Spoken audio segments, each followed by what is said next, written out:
পাকিস্তানের সাবেক প্রধানমন্ত্রী ইমরান খানকে নিয়ে ছড়ানো গুজবের অবসান ঘটিয়েছে আদিয়ালা কারাগার কর্তৃপক্ষ। তারা জানিয়েছে ইমরান খান আদিয়ালা কারাগারে আছেন এবং তিনি সম্পূর্ণ সুস্থ। গতকাল বুধবার গুজব ছড়ায় ইমরান খানকে গোপনে অন্যত্র সরিয়ে নেওয়া হয়েছে, কিন্তু আদিয়ালা কারা কর্তৃপক্ষ স্পষ্ট জানায় এ খবর ভিত্তিহীন।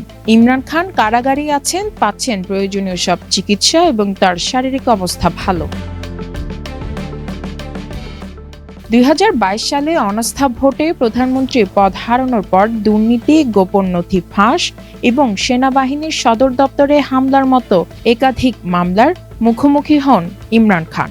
নানা নাটকীয়তার পর 2023 সালে তাকে গ্রেফতার করা হয় এবং একই বছরের আগস্ট থেকে এখনও কারাবন্দী।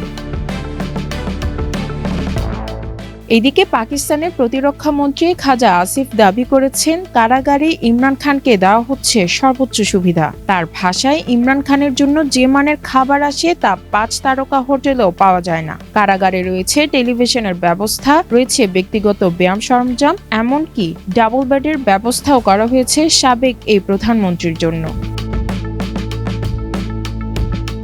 বর্তমানে ইমরান খানকে নিয়ে ছড়ানো সব অসুস্থতার খবরকে ভিত্তিহীন বলেই জানাচ্ছে কারা প্রশাসন।